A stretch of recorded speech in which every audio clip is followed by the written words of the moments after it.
g'day, you called about a zombie? Yeah, I've got it in the tree. Alright, good work. Well, come on in and show me where it is. I was employed by the government about 3 years ago, I think. January 2007, they employed me to eradicate the zombie problem. So it's out the back, is it? Yeah. Alright, this way then, I suppose. 2007, we had a New Zealand military scheme to eradicate the first wave of the zombies. And that did most of the job for me. I was in that military regiment. We went out to most of the cities of New Zealand and wiped out most of the zombies there. But unfortunately, some of them survived. Alright, so this is the tree here, is it? Yeah. Okay. Well, I think I can hear him.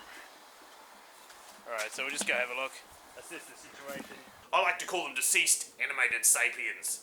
And that is the title of my job. I'm the Deceased Animated Sapien Professional Extermination Expert, or DUSP for short.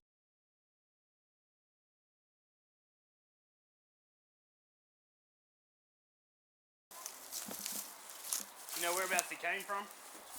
No idea. Okay, I think I can see him in there.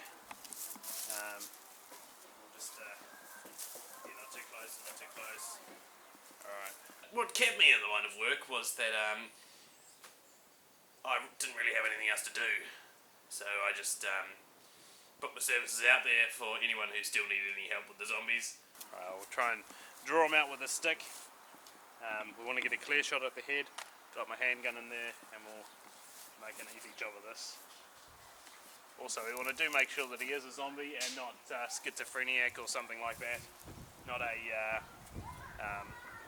agoraphobic or any kind of that. So we do want to assess him, make sure he is zombified, and then we'll make an appropriate decision on what to do.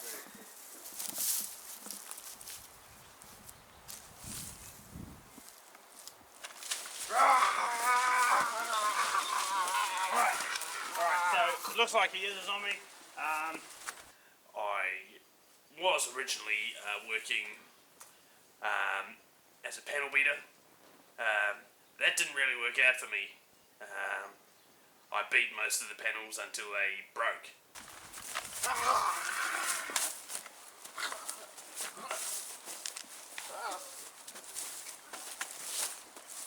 Alright, so he's clearly down there, but looks like he's still alive. Alright. Yeah, I was out in Taita one time at the train station, believe it or not, and there was a group of young zombies, well, young teenagers who had been turned into zombies. There was about 5 of them. I just shot them. One of them actually was still alive. Stay back! It bit my foot. I had to actually amputate all 5 toes on my right foot. Okay.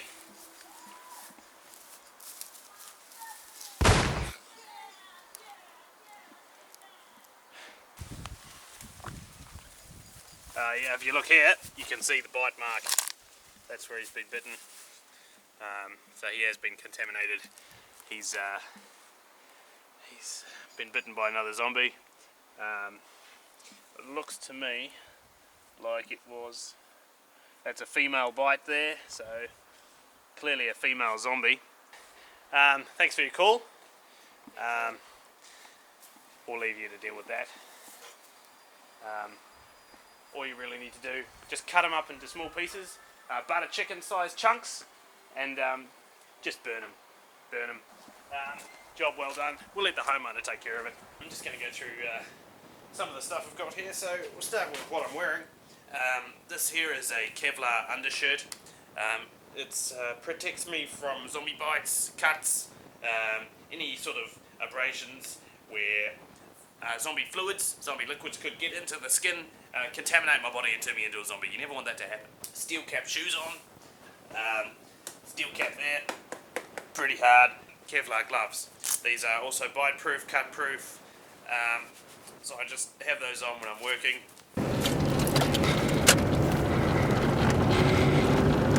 So I just stopped for an ice cream. Didn't get a chance to have lunch today. That zombie sort of put me off my appetite a bit, but feel good enough for an ice cream. Got an Afghan in there as well. This here, it's I like to call it my frisbee, especially made for my line of work. Some would say it's a tree saw. I like to call it my thigh saw. A standard spade. So now we're heading over to the house where I got the call. While I was buying this, I got a call from them. I missed it. This stick here, just kind of fun sometimes, you know, just use the stick and hit them before I shoot them. Yeah, the rake. The rake is these prongs here. I like to get them in here, into the torso of the zombie, and yeah, that's what I use that for. Tennis racket. As you can see, it's a bit worn. Right, so we're going to turn into this street here. Quite close to the hills there. Standard issue armed defender squad handgun. This, I always keep it in my lockbox when I'm not on the job. Magazine in there. And now it's loaded. So if the job's getting too out of hand, I'll always use this to finish it. I'll never keep it going if it's getting out of hand, if there's danger to me or anyone else on the job. So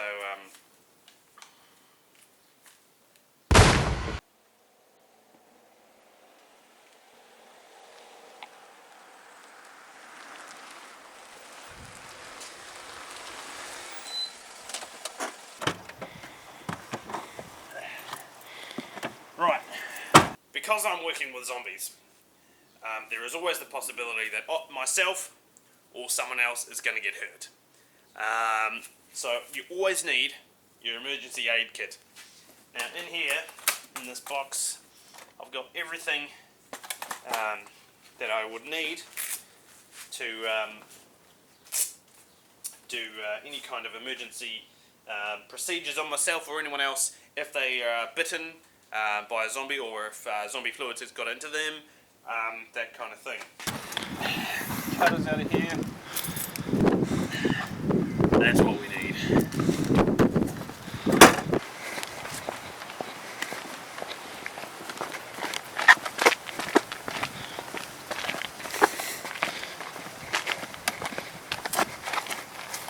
Okay.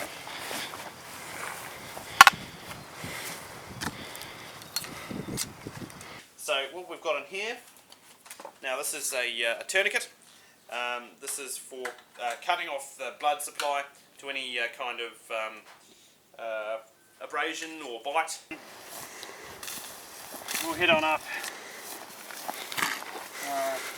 Don't forget the medical pack. You really need, holy shit! You've got your ice packs, usual ice pack sort of thing in there.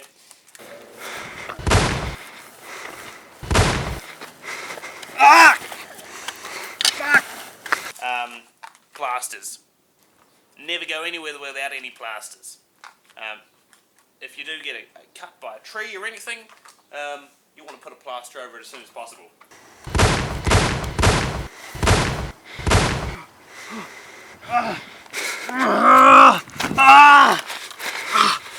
Okay, alright.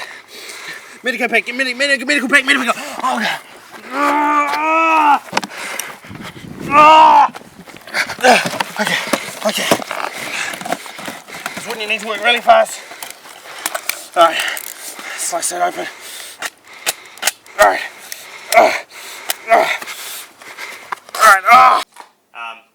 Purell. Hand sanitizer, anything sanitizer. Morphine.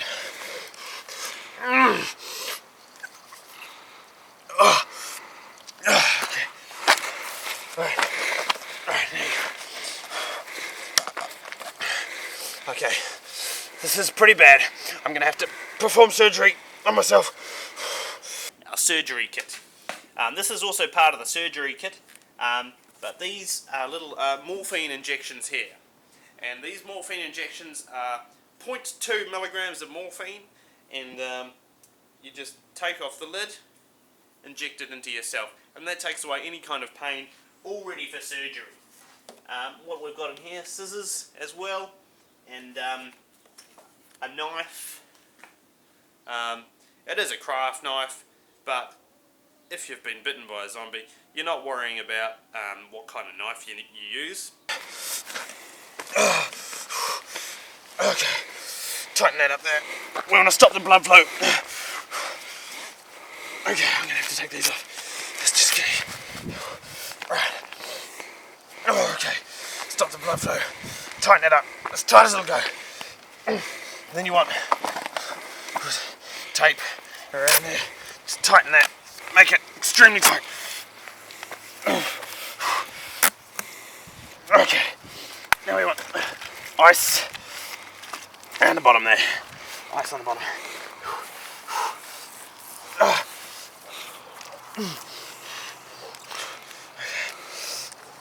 Now we're going to have to clean off all this blood eventually, so that we don't get contamination. More ice.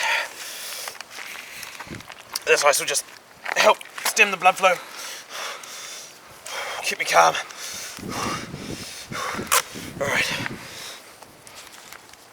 Okay. Right. Morphine. Alright.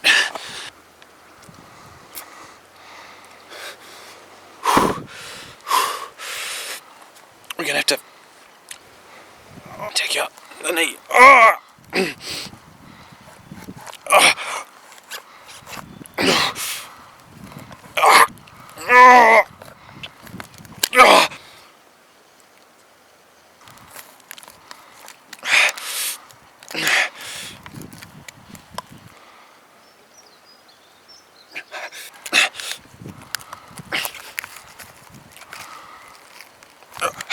Have to take out the wound there.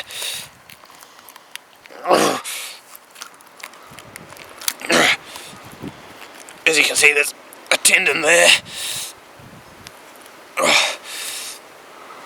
Get rid of that. Okay, now we're going to have to take off the kneecap to get into the rest of it. As you can see, there's my kneecap there. More muscle on there, we just need to get rid of. As you can see, the skin's already started to change colour. It's going white.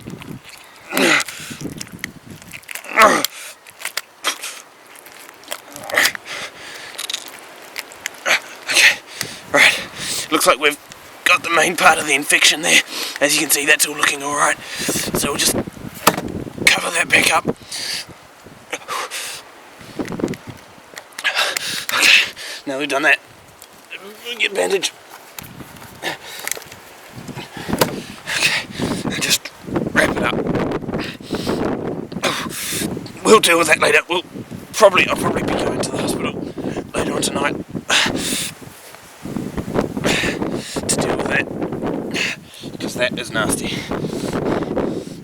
We'll just use a band-aid to fix that up and keep it in there. As I said before, you never go anywhere without your band-aids, so you never know when they're going to come in handy. So I'll just tape that over there, and more morphine.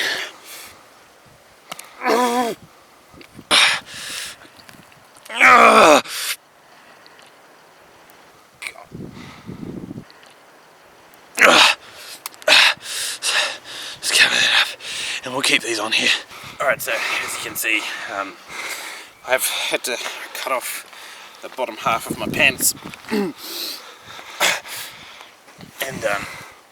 I'll probably need to call someone to come and pick me up, because I can't drive. So that's the essence of my job. I go around. I have a phone number, 0800 zombie. That's the phone number you call if you have a suspicion that a zombie might be in your area, if you've seen one, if there's one in your house, if a relative turned into a zombie, you just give me a call and I'll be there in 25 minutes or more, and I'll deal with the zombie for you. So that's essentially what my job entails.